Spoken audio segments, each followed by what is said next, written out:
The kingdom is nigh. Or that means near. That means near. Okay? Okay, let's go to Luke 21 today, and we'll go from verse 16 through 31. And let's read all together. And ye shall be betrayed both by parents and brethren and kinsfolk and friends. And some of you shall they cause to be put to death. And ye shall be hated of all men for my name's sake. But there shall not be a hair of your head perish. But there shall not a hair of your head perish. There it is.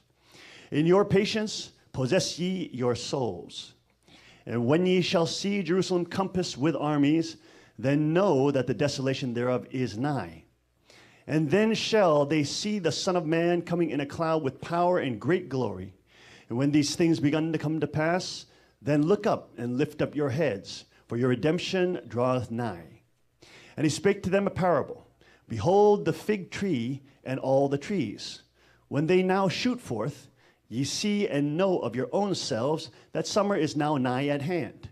So likewise, when ye see these things come to pass, know ye that the kingdom of God is nigh at hand. Amen. Now we did skip from here. If you look from 16 to 20, then we jump to 27. This is a whole scripture about Jesus explaining about the time when he will return. But what's interesting here is, of course, all the incredible things that are going on, this past week. Firstly, I think we have to reflect on Thanksgiving, folks. We had Thanksgiving. Now, how many of you are told by your government teachers, because we're educated by government teachers and government schools, we're taught that the Pilgrim Fathers came and they landed in Plymouth Rock and they worked very hard and there was great harvest and they were happy and they shared with the Indians and they had an amazing feast and had Thanksgiving, right? How many heard that one? Okay, all right, okay. Well, you've all been lied to by your government teachers. You've all been lied to. It's like this. It's like Stefan Molyneux has a wonderful new video on Thanksgiving, and he relates it like this. It's like if you allowed the Coca-Cola company to be in charge of the Department of Education. Would you suspect that they would teach young kids that Coca-Cola is deleterious for your body? They would not. There is an inherent bias if Coca-Cola company is in charge of the Department of Education to tell the truth about Coca-Cola, that it's essentially motor oil and it burns your insides out. Okay? So in the same way, one cannot expect a centralized archangelic government to explain negative things about a centralized archangelic government. Does that make sense? And this is what's interesting, because when you look at the actual papers of the Plymouth colony, the Jamestown colony in 1662 through 1664, Stefan Molyneux has the best video on it. I would suggest you guys watch that if you want to understand what happened with Thanksgiving. But essentially the governor of Plymouth is complaining because the people are so lazy. What happened is these people came from Europe and different parts of the world. They settled at Plymouth Rock. They settled in Plymouth and Jamestown, etc. And what they were doing was they were setting up a communist state. That's the real history. And the governor writes it in his actual memoirs. So he's explaining how, for example, everybody has to work and then they gather all the food to the central storehouse, which is what?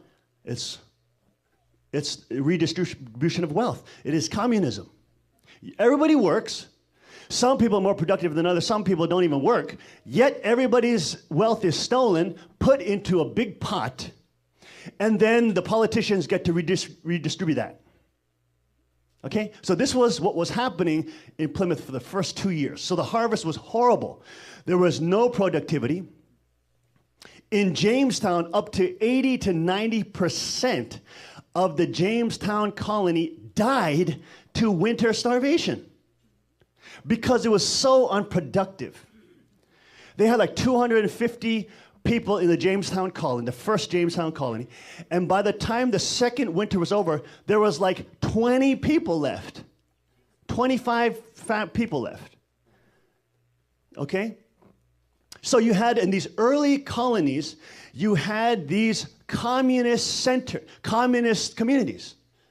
They wanted to come. They wanted to have everything free. They said, oh, it sounds great. The politicians promised them, oh, you just give it all to me. You just give it to me, and then we'll redistribute it. And we'll give it to everybody else, and I'll redistribute who I see fit, as long as you give me your vote. Does that sound familiar? Right?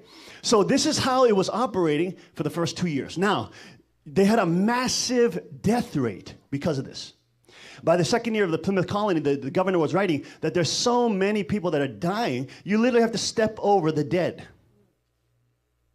And yet the people were not willing to work. So they realized, goodness, we cannot continue on this economic pattern lest we all perish and die. And so what did they do? The government at Plymouth decided what we'll do is we will allot everybody who's remaining, who survived, we'll give you 1 acre of land. And you produce what you want. Produce what you want, and you can produce, and you can even sell it if you want. You get to do what you want with your crop. By the 3rd year after they moved away from the centralist, communist, socialist economic system, by the next year, Plymouth had an abundance of corn. They had so much they were able to export it and sell. And that is where Thanksgiving comes in. Because from that point on, there was no more starvation in America. From that point on, from the 3rd year on. Now, this is not taught in your government schools because they don't want you to read the actual governor of Plymouth's memoirs. They want you to believe that the centralized archangelic government did the great harvest, made all the productivity, etc. No, it was when they got out of the way. It was when they stopped gathering everybody's crop. It is when they started giving people property rights and giving people land that they could do and have responsibility for their own land, that they built prosperity and God's blessing came. And that's when the people started praying to God and saying, thank God, thank you to God for freedom. Because when people are truly free and they have property rights, which are critical for a free and prosperous country, critical. If you have no private property rights and you have only the ability, the state can own everything. That means non-ownership for citizens. Okay? Then you cannot do anything. You cannot trade properly. You cannot harvest, cultivate. You cannot do anything, and it destroys the economic foundation. Every freedom is based on an economic foundation. Because, for example, if you want to have freedom of the press, you need to have some resources, extra resources, that you can do to build a printing press and a newspaper, etc. If you're so starving, if you live in the primitive state where you have to literally survive by hunting animals, right? And you have no free time to go into production or go into other things, technology will not arise. You're so consumed, like people who study primitive arts and things like this, the native art, they understand how much work and calories it takes just to stay alive in a primitive fashion. Now, if you have the ability to make harvest in plenty, now you have time to invest talents. Your young people can become educated in math and science and learn different types of create new innovation technology, etc. You see how that works? But the American people have been totally been spoon-fed a pro-government message for Thanksgiving, when that is totally opposite the case of the actual history of the founding of America. They came here, they tried to establish a socialist utopia. It failed. 90+%, 80 to 90%, people dying of starvation. And it's only when the government left that and gave the people property rights, the rights to be able to cultivate the land and sell whatever they produced in harvest, is when there was plenty for every year after that. Isn't that interesting? So on Thanksgiving, of course, we're thankful for our families, thankful for people that, in our community who are studying for Christ, etc. But at the same time, it is a time to be thankful for the God's gift of freedom and responsibility. When people have property rights, when people have the ability to cultivate their land and do what they want with their land and do what they will with their private property, they have that dominion, they have the sovereignty, they are able then to produce plenty. All the food and the extras that we eat on Thanksgiving dinner where our bellies are full, that is a product not of centralized governmental power, which the government schools want you to believe. Read the memoirs of the actual governor of Plymouth Rock. He bewails the reality of the socialist system and the famine and starvation and death that's occurring. And then he shows that when they switch to the private property and sovereign model, there's all of a sudden plenty. And people are thanking God for their freedom. It's not magic. It's God's blessing. It's not a magic wand that sweeps over and then you just do this and the free market is some kind of magical thing. It's the blessing of God's freedom. The universe moves in conjunction with the blessing and ideal of God. It is Satan which moves against that, which then creates chaos and disproportionate, chaos and imbalance in the universe. But when you stay with God's gifts, natural rights, the gifts given by God, there's blessing. Blessing comes because in that freedom also comes responsibility. All of a sudden, the kids, the young people that were too lazy to work, they didn't want to work. It's interesting. The governor writes in Plymouth, in 1662, he writes, "There's rampant theft. Since everything is stored in this big warehouse, people are getting fed not by working, but by stealing." The young boys quickly realize, the strong young men who realize, hey, wait a minute, why does 20% of us or 5%, 10 to 20% of us have to work and then everybody else gets to lay around and eat? That's bullshit. I'm not going to do that. At some point, they get fed up. And remember, why did it happen so quick? Why did the famine happen so quick? Well, it was not. They didn't have the central banking system in there. They didn't have the ability to print money. They didn't have the ability to borrow. They got the real, raw repercussions and consequences of freedom and responsibility very fast in the early communities. So you see very quickly that all the early American communities quickly move away from socialism and move to what was working in Jamestown and Plymouth, which was what? Sovereignty. Let the people have a little land, let them cultivate, let them make prosperity, and all of us live better. We all live better. The young people learn the principles of working hard. They're not learning the principles of stealing and waiting for the storehouse to fill up to steal. They're working because they can make money too. They can make prosperity for their families, etc. Does that make sense? So for Thanksgiving, I thought that was an important historical context of understanding Thanksgiving. When we celebrate Thanksgiving, it is the celebration, really, of God's gifts of freedom and responsibility, which we've totally lost. How many have heard this in America? How many? Have you heard this from your school teachers? You folks are maybe, what are you, in your 50s and 60s?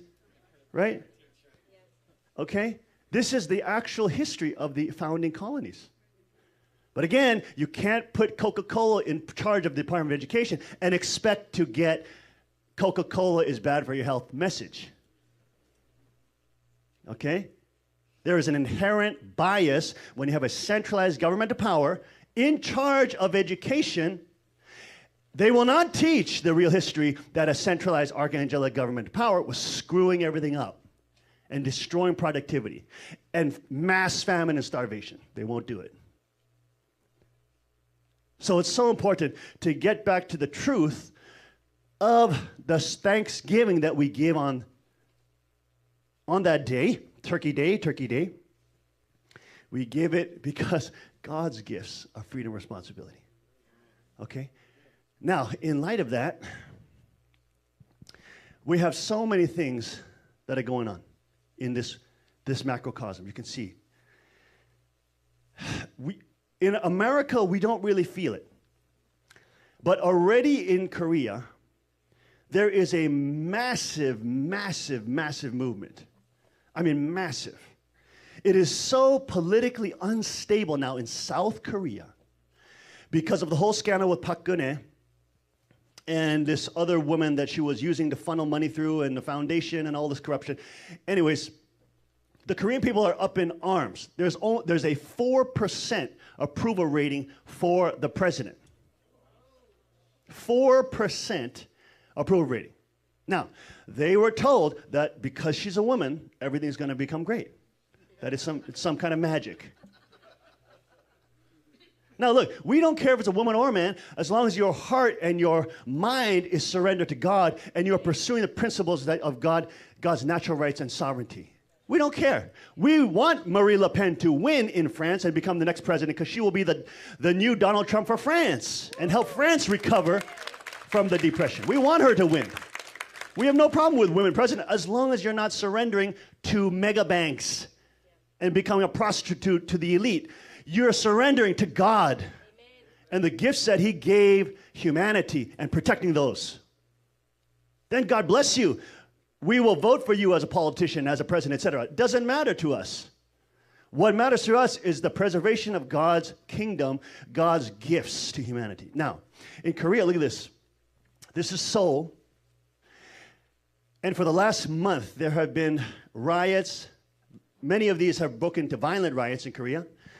Huge, huge demonstrations. This is if you've been to Seoul, this is the Sejongwang. This is the King Sejong statue there in the middle of Seoul. There's a huge runway that goes all the way towards there's the Gyeongbokgung, that old palace of the 19th, 18th century, something like that. Insadong is right around here, that area. So this whole area, I mean, millions are coming to protest that she stepped down because of her open corruption. It's amazing. Of course, you see this phenomena, not only, this is also Korea, you can see the huge police state presence here. That whole wave of, that's all army men with helmets and etc. You got these older men just out there protesting with bamboo sticks. Look at that. They're not allowed to have arms in Korea. They're not allowed to stand and revolt against the government. So they have to stand up with bamboo sticks.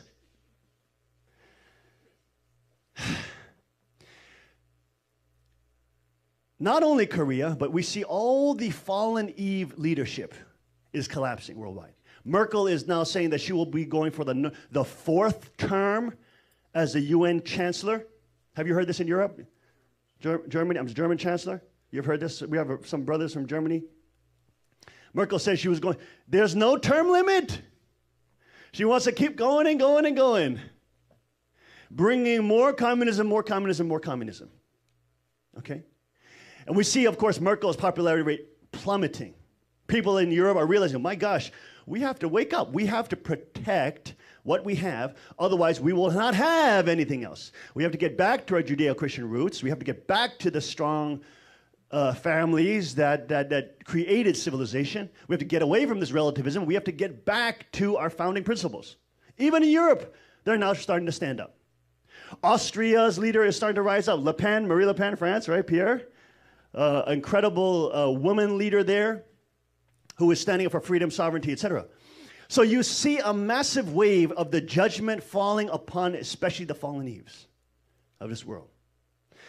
The fake leaders that sell themselves out for power and money, prostitute themselves to get into power, and start creating a highly centralized socialist state, which of course Europe has become. Which of course was what America was becoming. In the last week, we've had now, 10 cops just murdered in the streets, right? Hillary already has lost the election. Trump has won. He is a president-elect. Yet they are still trying to fight against it. We all know that Soros is funding MoveOn.org, Black Lives Matter, BLM, funding those radical fanatic groups to go out and incite violence. And you see these riots all over the country. This happened last week. This was a group of, quote,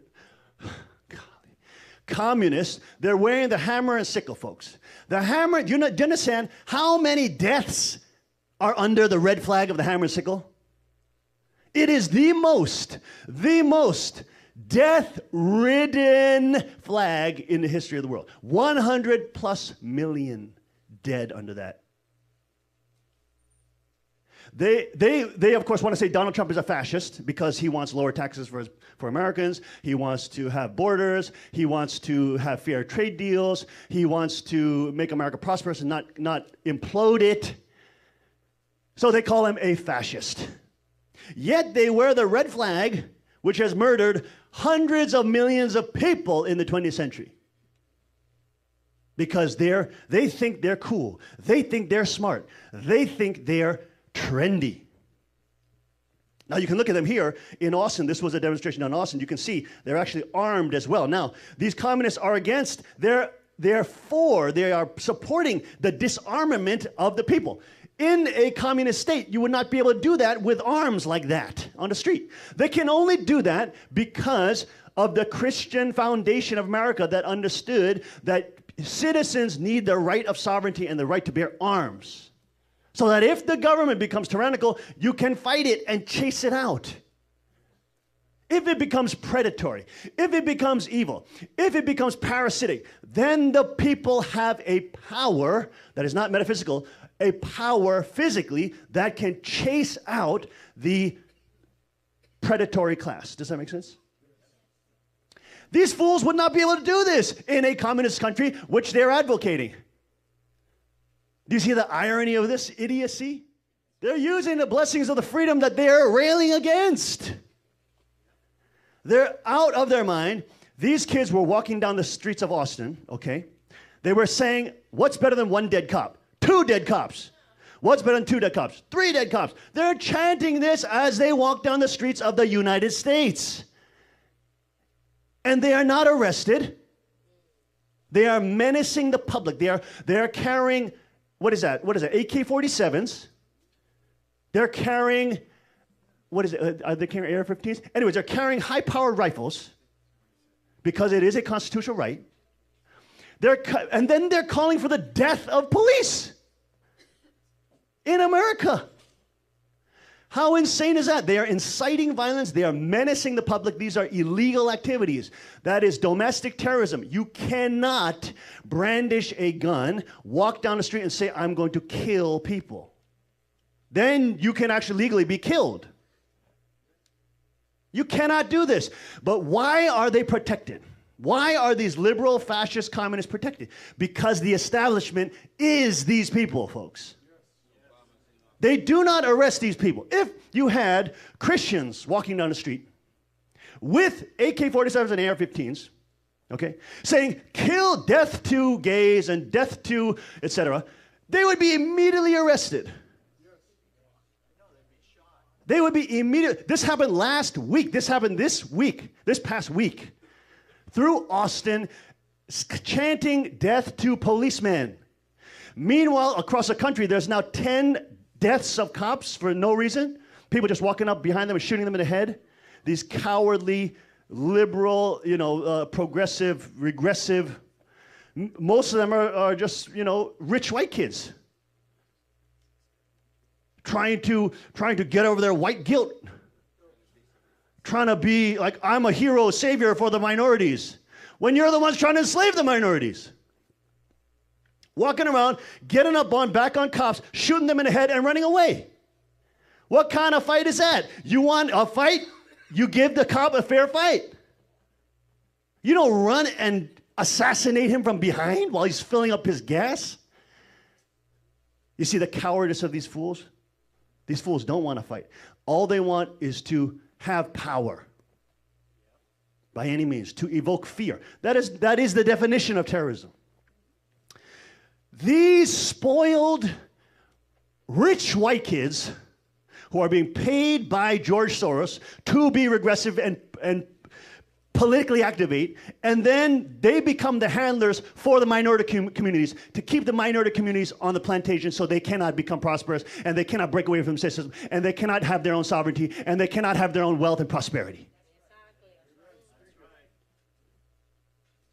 It's so interesting how all these communists who are like the leaders and the gang leaders of this, all their handlers are these rich white kids who are educated at these universities. Talking about, oh, we're against racism, when they're using institutional racism to keep people on plantations. When they're against markets that historically have been proven to let people be free and create prosperity beyond color, creed, and race. They don't want that for people. They want control. They want power. They're nothing more than parasitical, predatory classes. That's all they are.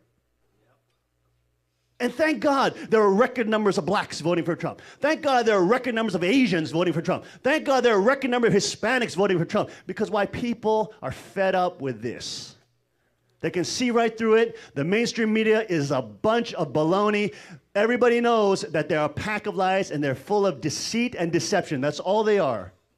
They do not want the American people to be free. They do not want the world to be free. They want centralized governmental power. Which is the reason why they won't teach you the real Thanksgiving story. They won't teach you where your cranberries came from in your turkey and gravy and your and mashed potatoes and all the delights and all the festivities and pumpkin pie and all that harvest and the full bellies. Where did that all come from? Hi, isn't it interesting? Every single year before they allowed sovereignty and freedom, property rights, every single year was death and starvation. Then all of a sudden they switched to a sovereignty-based, private property-based system where people could actually become owners and sovereigns. And then all of a sudden there's no more famine for 100 plus years, 200 years until the current day.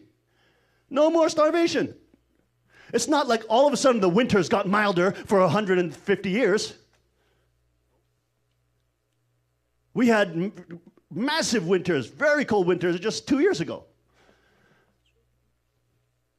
It is the system that they were on. Are they on the archangelic system, or are they on the system that honors God's gifts? That is the real difference. These communists, many times just young, the groupies under them are just brain dead, dumb, uncritical, brain dumbed down children who've been raised up in public schools. They only obey government authority. They only worship the state. They only worship its prostitutes like the Hollywood stars. Whatever they say, they'll follow. But their handlers, if you look at their handlers, the people who are managing these kids, the people who are inciting these riots, the organizations that are inciting these things, MoveOn.org, BLM,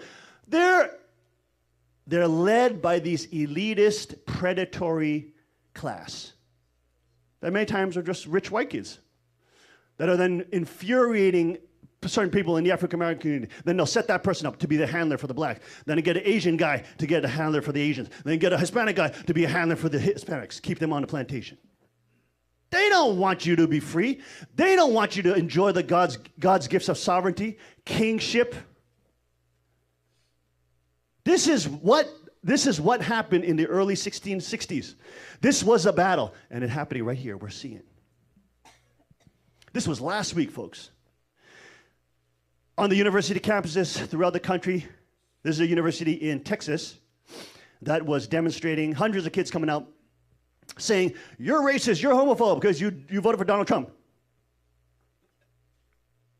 You're a racist because you want lower taxes. You're a racist because you want American Hispanics to be safe. You're a racist because you don't want there to be any division between black people, white people, and Hispanic people. You want people to be prosperous, so you are a racist. You're a bigot.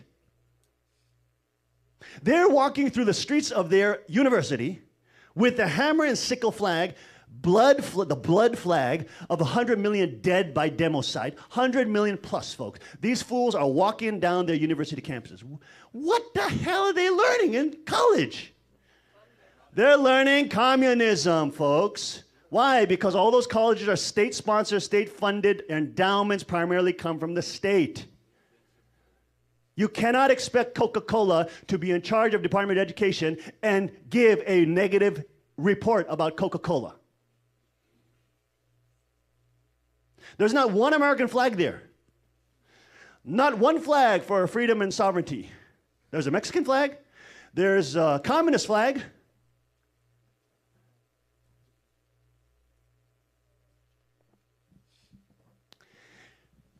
It's unbelievable because as this goes forth, as we talked about, this is a war, folks. This is a cosmic war, and it's not over. Just because Trump has been elected, it is not over. In fact, it is now more dangerous now because everybody knows they want him dead.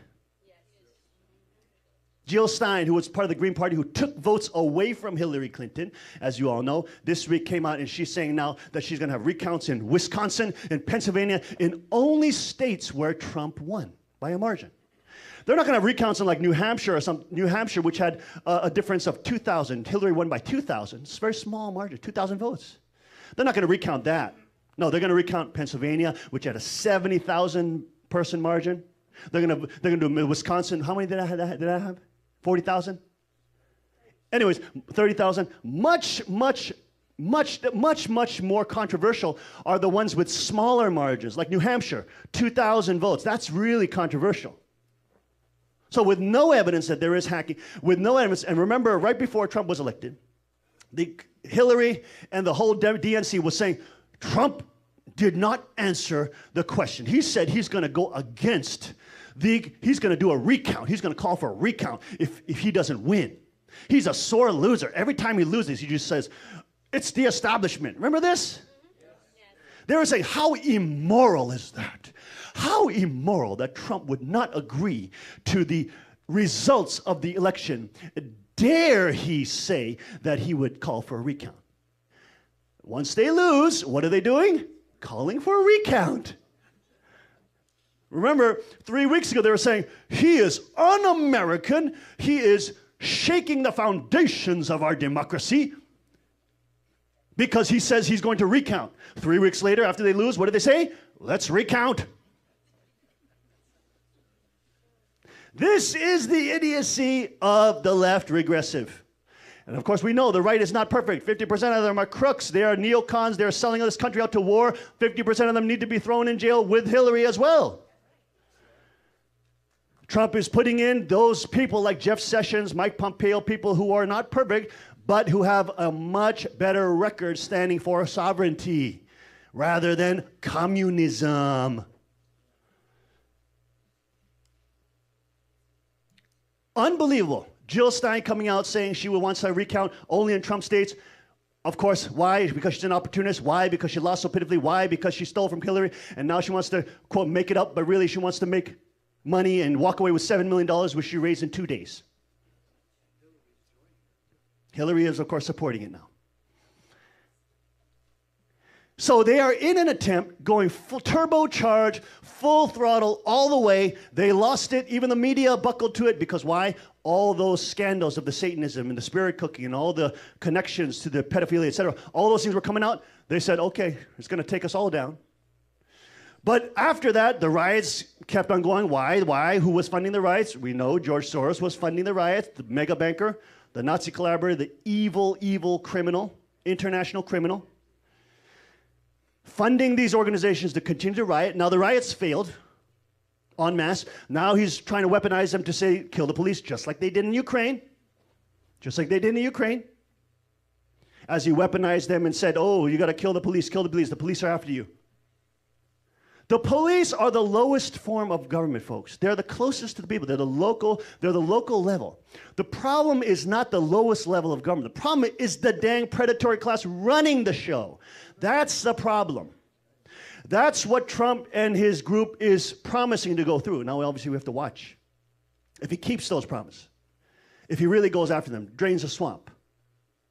But going after the police, who on average are patriotic people, who on average understand that the system is corrupt. They don't want to be a part of it. They want to actually protect and serve. Now, of course, you have some bad idiots, and you have some bad apples. You may have a percentage of the people who are, lowlifes in the police academies and the police forces. But the majority of American police, compared to other types in other countries, like compared to China's police or Korea's police, the majority of policemen in the United States are patriotic. They don't want to control the public. They don't want to have the public be exploited. They don't want grandma to be exploited. Right? They actually want to do public service. They want to do something good. They want to protect their communities, etc. They're not, on average, the U.S. police is awake. They are more conservative. They are not regressive political leftists. They are not Marxists. They're not communists. And on average, they do not want just kill people just because of race. There's tons of statistical, epidemiological studies on that, which I've shown you in past research studies that we've done. So, because all those systems are failing, because the election failed, all the mainstream media propaganda failed, the quote, alternative media was able to be victorious. The ones who spoke the truth, put their necks on the line, spoke the truth. They were able to defeat the mainstream, highly funded, highly conglomeratized media. That didn't work out. That didn't work. They lost the election. Then they started the riots. That started dying down because the kids started losing energy, and they had to pay them $35 an hour. Then they had to pay them $65 an hour. Then they had to pay them, dang, these kids are getting lazy. Now they're inciting the crazies of them, the psychopathic ones, to just say, okay, it's the cops, kill the cops. To get them weaponized, to start murdering for no reason. Killing for no reason. Believing the lie that they're oppressed. Believing the lie that they are fighting for the minorities when they are the ones enslaving the minorities. And again, many times they're suburban, rich, white kids.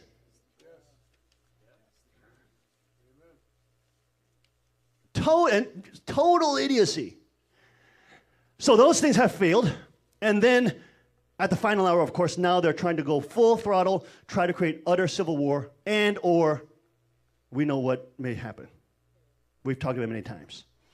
As they get more and more cornered, as their empire continues to crumble and begins to flake off and shatter and huge landslides happen with their empire, the greater the danger for Trump, the greater the danger for the free world, the greater the possibility of them doing larger and larger false flag attacks.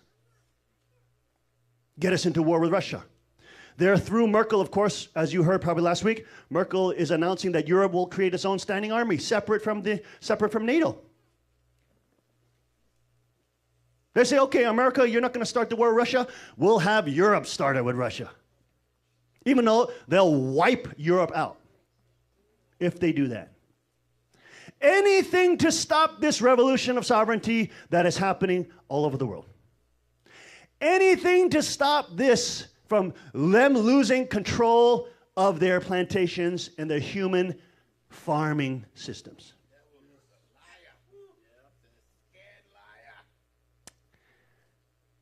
So Jill Stein, of course, going out, amazing. Trending on Twitter, trending on Facebook this week, one of the highest things trending. This video surfaces. This video surfaces. Let's play this here real quick. Okay. So that was 2001. Okay, and then you hear the bomb, blah, blah, blah, blah, blah, the blasting. That was 2001. Why is this important? Why does this surface and become one of the highest trending things on Twitter and Facebook? Because it shows Donald Trump was not an insider. It shows this guy was not part of the 9/11 issue. This guy, when he was standing up against them during the campaign, standing up against Bush and saying, you had the Saudis involved in it. And he demanded the declassification of those 9/11 papers, which then they had to release. Of course, they blacked everything out, redacted everything. But they released it, showing Saudi involvement. He was speaking like this in 2001. He was speaking very clearly, saying, oh, you can't knock those things down with airplanes. Remember when Dr. Gage came and presented the entire case? Our commissioner even came. Everybody was skeptical. Everybody thought we were crazy. Everybody thought we were conspiracy theorists, etc. Then during the Trump campaign, Trump starts bringing out the issue with 9/11. Jeb Bush immediately starts to run into the shadows, scurry into the shadows after he brings that up. He disappears because the declassified papers would show those realities. that there was a stand down, that there were clear strategic planning of this event, and that there was Saudi involvement. At the very least, those are the facts that are unequivocal. Trump needs to, as we talked about last week, Trump needs to fulfill his promises. He must get into Washington. Now, he's being threatened. Yes, that's mafia in there. Yes, the biggest puppet groups that run for Goldman Sachs, the big bankers, they are the international mafia syndicate. Those politicians are threatening him. If you don't buckle, if you don't come and protect our political establishment, Donald, we're going to get rid of you. We are going to make your life very difficult. We talked about how he needed to have his own independent wealth. It had to be a billionaire to make an able-type revolution. It had to be this elite separating in good and evil. You cannot just have from the ground up. If you have revolutions from the ground up, they always turn Marxist, they always turn socialist, they always turn oligarchical. Always. There's not one case in history where they turn for freedom and sovereignty. Not one. The American Revolution was a split in the elites. George Washington was a billionaire. Thomas Jefferson was part of the European elite. They split. And they said, we will lead people to go to freedom and sovereignty. So you need to have the split that happens at the top. And here we see it with Donald Trump. He needed to have it. He didn't receive any campaign contributions from the big banks, from the mega banks, from the international syndicate, crime syndicates. He was funded his own campaign. What else? He also has his own security detail that cannot be compromised. The Kennedy assassination, Ronald Reagan assassination, very, very open, very documented. It is the compromising of the Secret Service, the people right around him in that security detail. But Trump has his own people who's been protecting his life for the last 20 years, which is critical. It's absolutely critical. Now, he has to obey his promises. He is getting pulled very strong by the neocons. Trump, you have to keep unity in this party. Trump, if you don't do this, if you don't put this, that person, you're going to get killed. We're going to make your life difficult. Blah, blah, blah. He has to be brave and go into the heart of the demon's nest, and he has to get rid of the demon's nest. He has to lock her up. Not personally, not him as a political vendetta. The system of the investigation committees have to investigate Hillary Clinton, Clinton Foundation, all those people, the Republicans and the Democrats, for collusion with terrorism, etc. They have to go to the Bush family. They have to go after the Bush family, who father told directly to Bush's face, you are the king of Satan's world. And if you go to war in Iraq, you will destroy America. That's in the peace messages. Father gave a clear warning to that demonic family. So it's not like we're only for the Republicans. The Republicans who sold this country out and sent us into an endless war, they're evil too. He's got to get in there and clean that whole nest up. It's literally 100% of the Dems. They're total communists, but half of the Republicans are neocon communists. They're for big government too. He's got to get rid of those fools. He's got to use the full power of the law, not his personal vendetta, not his own political vendetta. He has to use the full power of the law, and Jeff Sessions as Attorney General, to go after people who broke the law at the highest level. That is completely within his constitutional duty as executive. It is within his duty as president to do that, to make this land a land of laws that the establishment cannot circumvent and or bypass. At the same time, he has to get in there and declassify those papers. The more secrets the government has, the more evil will collude and the more evil will congregate. He has to bring the time of the noontime sun into that nest. He's got to declassify the issue of 9/11. He's got to declassify the issues of all those, issues. The wars in Iraq, the war in Afghanistan, those illegal wars, killing tens of millions of innocent people for no freaking reason except for them, the Bushes and the Cheneys, to get rich. He's got to declassify those papers. He's got to have the apparatus of the FBI, the CIA, go after Hillary, not as a political vendetta. He has to stay above that in character as a president. But he has to go after them with the apparatus of justice, so as justice to be served. The Clintons, their foundation, funneling millions from Haiti, stealing from the Haitian people, etc. He has to go after them. He has to declassify those papers. And he has to show it to the people. The people have to be empowered with the noontime sun. He has to bring it out into the open. And he has to say, okay, American people, people of the world, citizens of the world, what shall we do with these elite political figures who have done these things? What do you think? What should we do? Trump must be strong at this time. He is going against the most dangerous international crime syndicate. He has to be strong. He has to remain strong. He has to stand with God on his side. He has to move with the power of the Holy Spirit. He should not even work out of the White House, honestly speaking. Go there for ceremonies. Work out of Trump Tower where you know your people are there. All your security is there.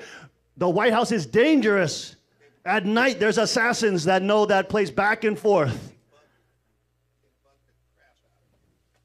He should remove himself from all the apparatus of the establishment, just like he's doing to the media. He's not telling them where he's going to go. He's not reporting to them. He's totally rebelling against them, and they hate him for it. But that's good. He should do that. They've proven themselves to be run by foreign operatives, foreign conglomerates. They've proven themselves to be traitors to the American public, traitors to freedom worldwide. He does not have to collude and tell them and report to them what he is doing. All he has to do is tell his daughter or his son, get an iPhone camera, film the meetings, and put them up on his Twitter and Instagram or whatever, Facebook. You become the media. Don't hand it over to CNN, these total communist networks. All you need is an iPhone now. And you can interview, you can have a meeting with President Abe, and his daughter can put it up on her iPhone page. Then everybody can see it. Unfiltered by the lying, deceptive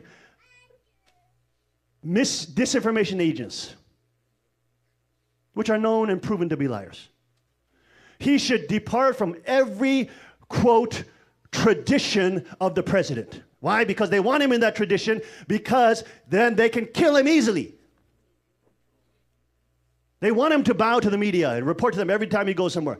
They want him to stay in one place where they can predict his behavior and movements. They want him to be predictable so they can set him up. He should be unpredictable. He should move with the Spirit of God. He should stand with his promise that he's given the American people. He is fighting a huge fight on behalf of all of the true people of God, people of freedom and responsibility around the world. He's going up against the international crime syndicate. It's a dangerous job.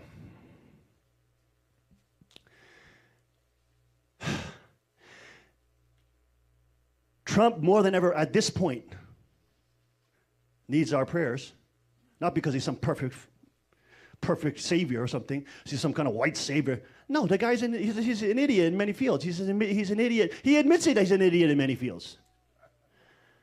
He's not perfect, but he doesn't need to be perfect. God used King Cyrus, who had a harem, to deliver the people of Israel and to have them have sovereignty. God will use imperfect people to bring about his perfect will. And the judgment has fallen, but the people stood night and day, stood vigilant, did not sleep while Christ was praying in the Garden of Gethsemane, did not sleep, and they stood vigilant and did their 5%, and they stopped one of the greatest warmongers in the history of the political United States of politics. He stopped the Clintons from getting power again. The people did that. They stopped her warmongering with Russia, blaming Russia, and getting us trying to get in a freaking battle with World War III with Russia. Are you insane? What, so my kids can go and die, and your stupid kids can live and be safe in their little towers? No, American people are sick of that. We're sick of the illegal wars. We're sick of killing people for no reason. We're sick of being sucked into these wars so the stupid elite can get rich. We are sick of it. We want to get back to freedom and responsibility. And the revolution of the judgment upon the archangel is here. The people did their 5%. It doesn't fall on the people. The judgment now falls on the archangels. And you see it. You see it now spreading across the world. Austria, judgment is coming to those archangel governments there. France, with Marie Le Pen, she's amazing. She's amazing. And she's a woman. Great. She's amazing. Her character, her heart, she's not a prostitute. She is clear. She defends human rights and defends natural rights given by God. That's our girl in France. We don't care if you're a man or woman, as long as you don't prostitute yourself to the dang crime syndicate. And you surrender yourself to the gifts of freedom and responsibility God gave all humanity. Because that's towards the direction of Chaniguk in the kingdom. Now you see the macrocosm reflecting all that. At the same time, you see the micro. The micro, you can see the collapse of the family thread. We almost should give you guys a weekly briefing of what we hear every week on Thursdays in the international meeting. Because every week, their whole deception kingdom is collapsing. The angst within their communities is rising to exponential amounts. In Korea, just this week, we have people from the Goody Church. Remember, they're trying to sell the Goody Church? Which, of course, Richard and other people around the world are trying to mobilize to stop that. That was a historical place. Many of you got blessed in the Goody Church, etc. They're selling it. They've already brought down one building. Going to start moving on the other. Anyways, just this week, a whole group from the Goody Church came out and said, they came out, met with Reverend Lee at the head of the sanctuary there, and said, now we're going to support the second king. We're going to support sanctuary. We've seen it. We've seen it with our own eyes. What he says is true. 30 of them are going to be blessed this week. Every week in major centers from Akita to what are the other ones? What are the other ones in Japan? Those big areas. Kyushu, what was it? Tim Elder, where are you? Akita and Sunny, the big regions of Japan. Every week, major leaders, boom, boom, boom, falling out. We hear it every week, so we're like, we know. I'm almost thinking we should make a summary and then share it, at least once in a while, so that everybody knows in Sanctuary Worldwide what is going on every week, how fast that kingdom is collapsing.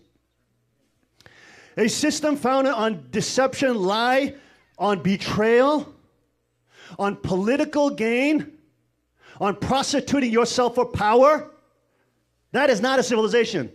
That is the end of a civilization. The civilization will be built on honor, integrity. It will be built on fathers, Cain and Abel, who said, screw you to the establishment. You want to betray and backstab my father. You want to bribe me with $2 billion plus. You don't acknowledge that father passed down his kingship to me. You want to usurp and steal it, and you want to use mother as the shield, and use her and her own fallen nature to create the desecration, and you want us to go along with it and legitimize it. Screw you to the wall. Screw you to the wall. We don't need anything because we have everything, because we don't sell out our manhood, we don't sell out our honor, we don't sell out our samurai honor. And that is what a civilization is built on. It's not built on prostituting yourself when it becomes convenient to prostitute yourself for more money and power, which, by the way, you don't have no more. And this is the great beauty. As the material assets dissipate and dilapidate and go away, and all the parasites and the piranhas start stealing them and ripping them from left to right, the people see more clearly. The people see that they've been lied to by the family fraud and their disinformation agents, they're legitimizers, they're political and academic prostitutes who trying to be sold them the betrayal, justifying, legitimizing it. And the more they sell, because the more they cannot create prosperity, they cannot create glory, they cannot create success, because they are parasitical in nature, predatory in nature, dishonorable in nature, blasphemous in nature, God-hating in nature, narcissistic in nature. And so as they continue to collapse, they must sell more and more assets. And as they sell more and more assets, people become more and more aware of the truth, that they lied to them, and that we're the only ones, even though we lost everything, that told you the truth 3 years ago. We're the only ones who told you the dang truth. Because we're not freaking cowards. And we're not dishonorable. And we inherited Father's kingship. We didn't sell out to your power and your bribing. And that's why the people come back. The people come back because they have where else will they go? You only have organizations that have done deceit, who have stolen, who have usurped, who committed international crimes. The Han Mother has, in terms of court of law, she has committed international crime. She has destroyed UNESCO heritage sites, much more beyond UNESCO. She's destroyed and redacted national treasures. That is national and international crime. If it was an actual nation, she would be tried and she would be prosecuted for international crimes. Usurpation of the throne is a national crime. You would be tried for that with the full force of the law. Has nothing to do whether or not you are my mom or you are related to me. It has nothing to do with that. It has everything to do with whether or not you broke the law.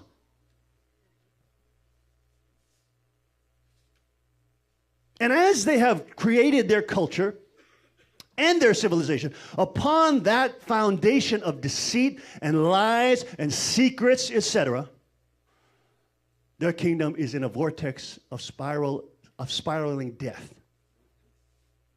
And everybody, although they're not allowed to talk about it, can feel it from their inner core to the outer, and they're pressured into just smiling about it and pretending it's not there and pretending they don't see the huge elephant in the room, which is that mother has left the farm, which we have told you for the last 2-3 years. While you mocked us, while you called us conspiracy theorists, while you called us unworthy, while you called us idiots, while you called us every which manner of curse, we turn out to be right. Why? Not because we're great, because we're normal people who don't dishonor their father. That's simple. We see our relationship with our Father more important than all the bribes you can give. That's simple. And that's why the blessing of heaven comes back. That's why sovereignty has come back. That's why in Korea, every single family fraud minister was saying, I was insane saying Trump would win. Because all the media was saying Trump would lose. Trump won because he's a representative. He is a manifestation. He's just a symbolic manifestation of the anger that righteous people are starting to feel against a system that is trying to eradicate them. It's called self-defense.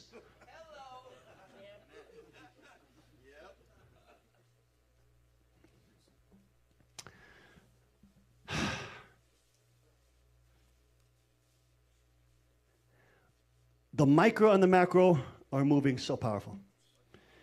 If you have not heard about this, this blew last week too.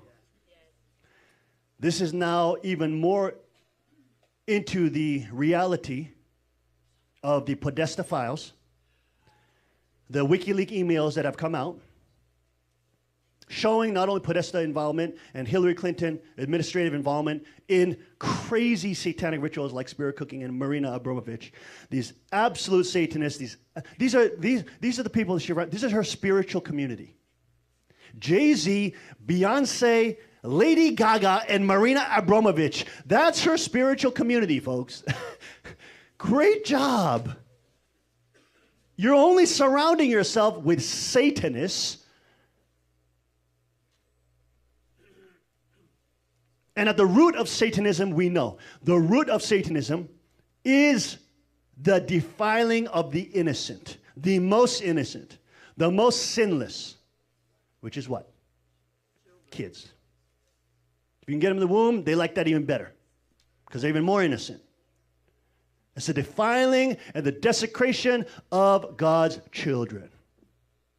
Destroy them, traumatize them when they're young, and let them go into Satan's arms for the rest of their lives. So Jill Stein comes out this week, boom, explosion of Pizzagate. Unbelievable. Let's play this real quick. You gotta see, it's insane. Okay, so that blew up this week. Of course, you saw after the Ancestor Liberation, the whole connection with the Satanism and all the spirit cooking Marina Abramovich. And do you see now the connection to all these top elites and their little pizza stores, the type of artists they're bringing in? I thought they were going to show the one comedian that they had, and the guy was clearly talking about pedophilia and issues like that. So last week we talked about when we enter into the land of Canaan, the temptation is to fall into secularity. And that is what happened to Joshua, Caleb, and the people of Israel as they conquered Jericho. We talked about last week how there's really no difference between this type of decadence that you'll see in these old Roman Empire sexual sexcapades, orgy pictures, and the modern forms of it with spring break and the mass orgies that young people are told that they should participate in as a rite of passage and as a experiencing and enjoying their youth. That's a type of rite of passage which they're brainwashed that they should participate in. That you're empowered if you're a slut, you're empowered if you sleep around, you're empowered if you go to these things and take off more clothes and be more crazy and adventurous, and you're empowered, you're brave, right? We talked about this last week. But it's very interesting as you look at a degradation of a society. I don't know if you can see that very clearly, but you can see when a society is built, it's built upon a foundation of, for example, even in the U.S. at Thanksgiving time, 1662, the colonies were built on a foundation of, once they changed to private property, right? Hard work, morality, ethics, man and woman marriage. Why? Because statistically, that is by far the most stable place for children, and is the least a place statistically where children will be abused. Okay, single mother homes being the highest, especially single mothers with boyfriends. The highest, 11 times more dangerous for young children. Okay, so not only statistically, but also it's God's ideal. So you have a civilization is built upon those strong ideals. The strong social fabric is held together by man, woman, families, parent, father, and mother, and they're raising their children. That doesn't mean all parents are perfect, or all families are always, every single day, they feel happy. No, it means the parents instill within their children a sense of freedom and responsibility. Now, if you raise kids and you instill with them responsibility, that doesn't make them happy all the time. They'd be happy to eat ice cream all day long, every day, for 24 hours a day. But you instill with them a sense of responsibility. You help them unlock their epigenetics, go through those primal and tribal rituals that help them become greater and stronger and more powerful people. And then at some point, they're able to handle that power and responsibility. They're able to handle firearms. They're able to handle, hard martial arts. They've unlocked all these epigenetics which make them strong and not scared of archangels. Okay? So there's a level of discomfort there for kids in the sense that their parents help them unlock and go through things which are difficult, but when they get through it, they actually become more powerful, right? So good parents and high-level coaches do that for their students.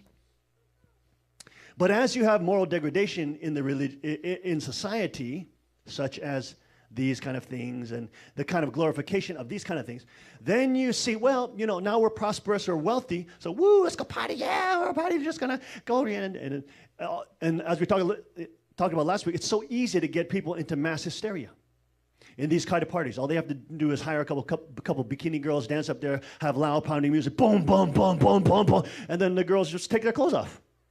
That's how brain dead and stupid and dumbed down they've become, because they believe that is some kind of tribal right to be a slut, which of course destroys their potential to be able to get married and commit long-term relationships and to have respect for their own selves as a person and a mother, etc. It damages their whole psychology. So as you have a culture that begins to embrace this and begins to become hedonistic with prosperity, then you have a confluence and or a correlation with the types of religions they will pursue. Isn't that interesting? They will start rejecting the Judeo-Christian values which made that civilization strong and tight-knit and powerful, which made kids have to learn a sense of responsibility, have to learn a sense of surrendering to God, and there is a moral God and a just God, whom you are accountable to. And you will see the population start exploring, thinking it's creative and thinking it's new and thinking they're avant-garde by adopting other type of philosophies. So you'll see, for example, when you look close, the man-woman marriage, and that can move to polygamy, which be faced like Islam, that allow multiple wives, and unlimited divorce, which means unlimited women, legally under Allah's law. And also, of course, traditional Mormonism, the same. Then as you move down and have more degradation and, quote, openness and multiculturalism, and we know the philosophy, relativism, you have the acceptance of ethical relativism, moral relativism, etc., which then says all sexuality is a type of stable social agreements. And homosexual marriages can be just as stable as father and mother marriages. You see this kind of movement, right? Which is, of course, Pierre has fought the gay agenda for how many, 20 years? And of course, 8 years? 8 years? Okay. And you look at all the data, it's just simply, it's a lie. By far the most stable, the least child abuse occurs in dad and mom families. Doesn't mean they're all perfect, doesn't mean they never get upset, doesn't mean, no. It means they are the most safe social network and the social unit for creating strong citizens and strong people. Okay? So as homosexuality and different types of sexuality become relativized and these ethical norms become, quote, expanded and the multiculturalism sets in, et cetera, and the relativism sets in, then you have the desire for that population or the young people in that population who are engaging in those things to seek alternative, quote, philosophies and or religious spiritualities, which then support that. You see? And so then you'll see a move towards, for example, here in the homosexuality, you see New Age, the New Age movement, right, which is very pro-gay. You'll have the adoption of relativism, the main philosophy, the bedrock of philosophy, which is that all things are relative. There's no absolutes, which of course contradicts its own philosophy because relativism is an absolute statement. It says that you can absolutely have no absolutes, which is an absolute statement. You dummies, they're so philosophically brain dead, untrained philosophically, so stupid. Philosophically, they have a system that implodes, and that's why they lose on every logical debate stage, which is the reason they resort to name-calling. You're a bigot, you're harmful, you're this or that, you're this, you disagree with me, you're a bigot, you're racist, you're white supremacist, you're white privileged, right? All this kind of stuff. Because their system of philosophy collapses under its own implosion of illogic fallacy within the system of philosophy. So all our people here know that. Western Buddhism and Hinduism, super open, super pro-homosexuality. Western forms of academic Buddhism, Western forms of academic Hinduism, very pro-gay, very, very pro-gay. Okay, and these are some of the main categories. Also, Wiccan is very pro-gay. Generally, I'm speaking generally, okay, generally. Yes, you can speak in generalities. Summer is generally warmer than winter. Winter is generally colder than summer. You see that? You can use generalities, especially when it applies to populations and habits. Transgender movement as well. New Age supports, relativism supports, Western Buddhism, Hinduism. Now you'll have strains of Christianity, of course, obviously, that say, oh, we are pro-gay and this kind of thing. But they are very fringe. No way does that match with historical precedent. No way does that match with the Founding Fathers and or Christian fathers throughout 2,000 years of history. No way does that match with Deuteronomy and Leviticus that says dressing up as a woman is an abomination if you're a man. Dressing up, putting on women's garments is an abomination if you're a man. You're not supposed to be transgender. You're not supposed to be a man saying, I'm a woman. I decide to be a woman today on Wednesday, and tomorrow I'm a man. No, no, no. You don't play God like that. You're either a male or female, XX or XY. You can put on dress, wear makeup, all you want. That's just mental illness, but you cannot force society to bow to that and say, oh, that's great. We have compassion for you. We pray for you. But that you cannot force everybody to accept a form of mental illness. So you have transgender, and then, of course, you have pedophilia. Now, pedophilia is we talked about this because as they push the homosexual agenda, they use the same format. Homosexuality is genetic. Remember this? Homosexuality is biological. I have no choice. I'm born gay. Remember this? Remember these arguments? Yes. In the 80s, 90s, very powerful. And they have all the think tanks trying to find evidence that it is biological, that you are born gay, that is genetic. Remember this? Yes. Then, of course, the transgender movement does the same. They want to show that it's biological, it was not their choice, and they're brave, and they're coming out, and they're so, they should be celebrated. Everybody should be forced to celebrate it. Even though you disagree with it, you can't disagree with it. You must be forced to celebrate that man dressing as a woman, and you must be forced to celebrate it. Well, that's the opposite of liberal values. That is the opposite of open mind. That is the opposite of people letting you have an opinion, or other people have different opinions, see? It is the opposite. It is totalitarian in nature. Political correctness is nothing but totalitarian regime control. Yep. And of course, as they move from, remember we talked about it a year ago, remember? As they're trying to legitimize pedophilia, homosexuality, they use the same patterns for transgender. They use the same, which was big last year, and I told you they're going to move that to pedophilia. The DSM, Diagnostic Statistical Manual for Psychological Illness, version 5 and 6, having more and more categorical, psychological illness diagnoses, is now starting to say pedophilia is an illness. We have to have compassion for these people. Pedophilia, one is born with the attraction for what they call minor attraction syndrome. I told you about this how many years ago? 2 years ago? They call it minor attraction syndrome.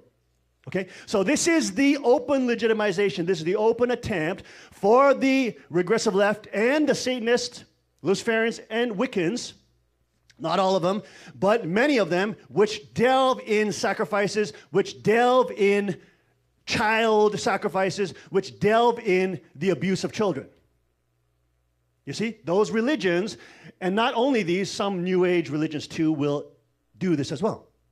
So you'll see as a society degrades and as it implodes morally, you will see that it adopts types of spiritualities, because the human soul craves spirituality and craves a relation with God.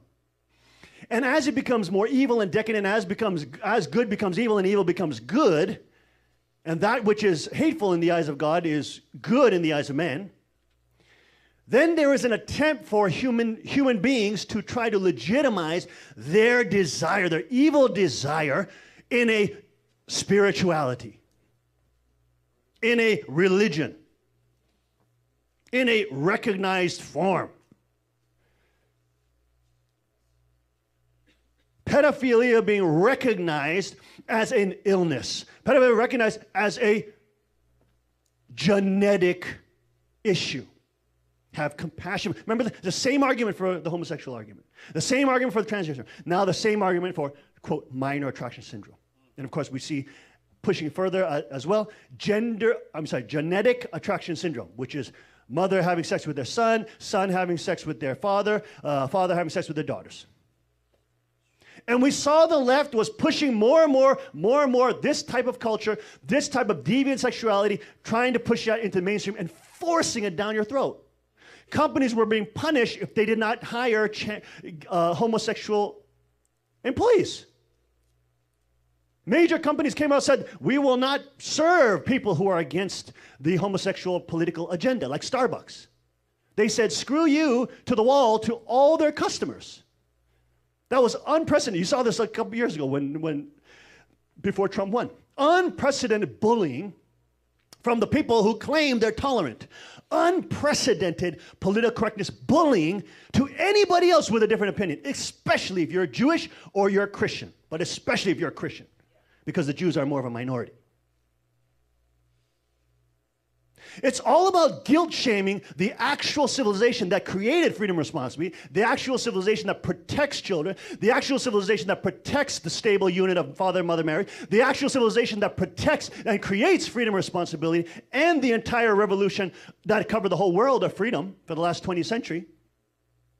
It's all about attacking that and guilt-shaming everybody to be ashamed of Christian values, as if you're some kind of bigot if you believe that men and women were created to be together in marriage and to protect children and to fight against predators and to fight against evil. See, the state does not want to create people who've unlocked their epigenetics, who know jujitsu, who know hard martial arts, who know how to shoot firearms, who are strong. Because strong people doesn't mean they're mean. They're strong. When predators come, they kill them. They kill them. They understand. You threaten my life, you're dead. I'm not a bad person. I'm very kind. I'm very nice. But don't you ever mistake my kindness for weakness. Right? That's how good people are. That's how sheepdog are. That's how people who protect the sheep are. They are powerful. They are strong. Their epigenetics are unlocked. They are a force against tyranny, a force against centralized power and governments. Which is the reason why historically every archangelic government system seeks to destroy that group. That group of strong males. Strong males and married women. Remember, married women also become strong. When you look at the voting patterns, we've shown you millions of times. Single women are the ones who vote communist. 2 times more than single men out of any population. Married women vote much more conservative because they actually love their kids. They want to raise their kids. They don't want their kids to live under oppression. So married women are a different type of species, so to speak, than single women. Single women get easily sucked up into communism. I need a big state to take care of me. Oh, good. I need a man to take care of me. I need to get easy, 2 times more likely than men. 2 times, 200%. That's massive as a demographic population.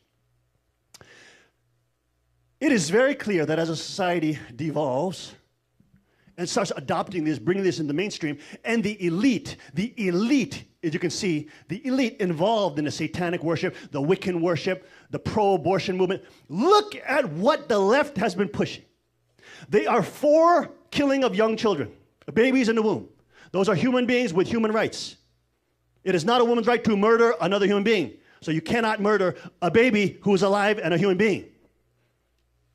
You cannot. That's against the law. Father, his video, we saw it at the Answers Liberation. He came out very clear saying it. Okay? The left is pro-abortion, pro the murder of the most sinless citizens of a civilization. That was a crux. They are pro-homosexual marriage. They are not that they say that they're against regular marriage, but they favor homosexual marriage. They favor other types of marriage systems rather than traditional marriage. What else do they favor? They favor a big state. They favor a welfare state. They favor almost everything you see that they favor compared to the real right. I'm not talking about the neocons who constantly love to go to war to make money off of oil. Those fools I'm not considering them on the right. They're fascists too. They're terrible. The people who actually stand for liberty and freedom, when you compare them to the left and the neocons on the right, you can see that the left is literally a type of political Satanism. The type of religiosity, the type of culture, the type of programs that they support is a type of Satanism. It is simply a political Satanism. It is a Satanism which has an ideology of no respect for human rights of babies, no respect of children, no respect of freedom, responsibility, no respect of people to have power. Like, for example, the right to bear arms. The left is super against that. They're always for disarmament. They always want to make people weak, take away all our guns. Dependent. They're against the stable husband and wife marriage. Pro-gay, pro-welfare, so that they can get single moms. Everything that they are for is what Satanism as an ideology is for. Every single major political issue, Satanism is manifest politically in the left. And of course, half the right has committed adultery with that as well for their own pockets. When we start to see these political movements as types of Satanist ideologies, political Satanism, actual religious Satanism or Luciferianism, that is taking on a political manifestation, we can see, and then it mirrors the actual positions of the left and the neocon right. We can see very clearly that Satanism uses politics and reality to shape and influence and destroy civilization and society. Because his aim is to imprison. His aim is to deceive and to make one surrender to him. His will is to make God's people, who God gave the right of sovereignty to, who King of Kings has established a kingship, and all the people trying to go become kings. The citizens become kings, having the natural rights of kings, private property, kingdom territory, and the right to bear arms to defend that territory against tyranny and or attackers. They are against that at every single level. And it is a type of political Satanism that is in the elites. That is why you see the satanic monarchies and the satanic royal families and Jimmy Savile and all these people in pedophile rings. Why? Because they're involved in a spiritual political movement. It is a political Satanism which they are involved in. As they buy into the positions of, yeah, we can kill kids. They're not really kids, they're fetuses. Yeah, we can do that. It's not a problem. One day do it before it's due birth. No, it's not a human being. As they buy into the fundamental crux of Satanism, although it's not called Satanism, they buy into the spirit of that ideology. They themselves become possessed by the spirit of Satan. And they may not know it. They may think they're doing something just to gain power or doing some shamanistic rituals to get some voodoo power. But they are colluding with an invisible force, which then materializes as a political movement, which is political Satanism. And you see this battle that has happened in the last few weeks. The battle is ongoing. Because on God's side, Trump is fighting for sovereignty and for freedom. Hillary's side, which lost, but now is being funded by George Soros, trying to violently overtake the U.S., trying to create violent revolution, trying to kill cops for no reason. The people of this world must not fall into that. It is key at this time that we not only pray for Trump, not only pray for our country, not only pray for freedom worldwide and the judgment of the archangels, but also that we continue to pursue the kingdom. Critical for this time, because more than ever at this time, it is the most dangerous time. You saw the reality of Trump exposing the fact that 9/11 was a false flag to increase the Patriot Act, to decrease human freedom, American rights freedom, to increase the police state. Every single thing to increase archangelic power. That's moving in the wrong direction. Right? Trump must go in there. He must stay safe. He must get in there. He must go after them. He must stand in righteousness. He cannot collude. If he colludes with them, again, the judgment will fall on America. He must go in and take responsibility. That is the promise he made with the people that supported him and risked their reputations. Everybody mocked you if you were from Trump. Everybody hated you. You are a racist and bigot with no evidence. Even if you're Asian or you're black, you're a racist and a bigot. Shut up, you stupid suburban white kid. Give me a break, you commie. We're supporting freedom and sovereignty. We don't care what race that guy has. We're supporting freedom and sovereignty. We are not supporting the collusion and communist government, world government, which is political Satanism, where everybody becomes a slave to the state. We are supporting a kingdom of God, the Chinese Constitution, which says we have divine rights and natural rights given to us by God, which are inalienable and cannot be taken away by any power. Inalienable. That man and woman were made to in the image of God and made to be king and queen. That kingdom, that bestowal is given to us by the King of Kings. And that is why we lift him up. That is why we hold on to him. That is why we uphold the kingdom which he talked about.